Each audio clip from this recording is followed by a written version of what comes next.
আমার স্বপ্নের মহারানী, আমি তোমাকে অনেক মিস করতেছি। কারণ তুমি যখন আসছো তোমাকে খুব ভালো লাগছে, আর তোমার প্রপোজাল সেটা আরও অসাধারণ হয়েছে। আমি তোমাকে খুব বেশি মিস করতেছি। তুমি আসো, আমি রাজি আছি।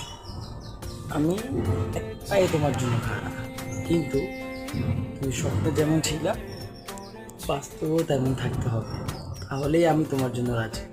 আর হ্যাঁ, তাদের জন্য ভয় করে তুমি চলে গেছিলে স্বপ্নে, তুমি সেটা নিয়ে টেনশন করো না, ভয় পাইও না।